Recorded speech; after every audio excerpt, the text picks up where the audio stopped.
রাজ্যের পুলিশ যে কাজটা করতে পেরেছে, সিবিআই তাদের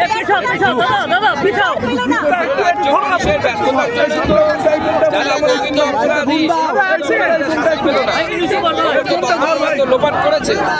কে লোপাট করেছে? লোপাট করেছে পুলিশ। ঠিক যেভাবে বিনীত গোয়েল সিআইডির মাধ্যমে কামদুনি কাণ্ডের সমস্ত তথ্য প্রমাণ লোপাট করেছে। নির্যাতিতার বাবা তারা বলছেন যে আমরা বিচার পেলাম না,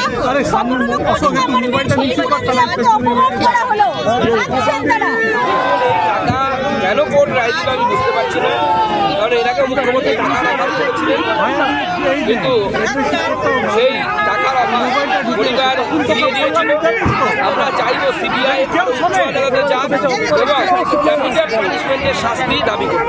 বিচারক বলছেন আইন মেনে ওই 17 লক্ষ টাকা দেওয়া হয়েছে, আইন মেনে।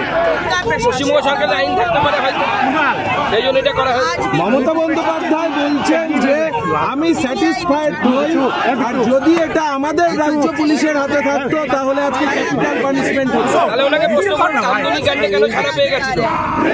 কামদুনি কাণ্ডে যাদের ক্যাপিটাল পানিশমেন্ট হয়েছিল তারাই উচ্চ আদালতে গিয়ে কিভাবে ছাড়া পেয়ে গেল? মানে তাদের ক্যাপিটাল পানিশমেন্টটা বাদ কি? মানে সিবিআই কি প্রমাণ ছিল না বলেই আজকে এই অবস্থা? প্রমাণ লোপাট করলে দেখুন, সিবিআই কাউকে একজনকে অ্যারেস্ট করে নিল, বললো এ খুন করেছে, কিন্তু আদালতে গিয়ে যদি তথ্য প্রমাণ দিতে না পারে কোনো লাভ হবে কি? সেটা ছাড়া পেয়ে যাবে। তথ্য প্রমাণ করার কাজ, লোপাট করার কাজ তৃণমূল কংগ্রেসের পুলিশ করেছে, মমতা বন্দ্যোপাধ্যায়।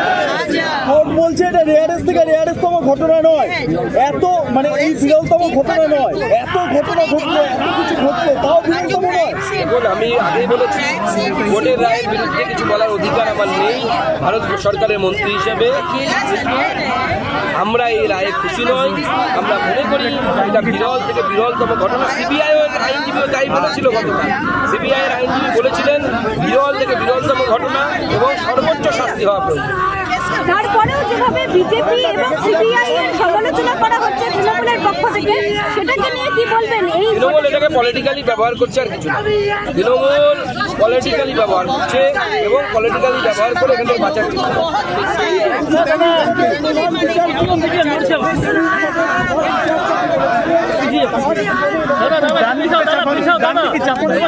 আমার মনে হয় উচ্চ আদালতে গেলে আমরা অন্য রকমের রায় পাবো। সিবিআইয়ের উচিত উচ্চ আদালতে যাওয়া। আমি আগেই বলেছি ভারতবর্ষের মন্ত্রী হিসেবে আমি ক্রিটিসিজম করতে পারি না, কিন্তু আমরা এই রায়ে একদম খুশি।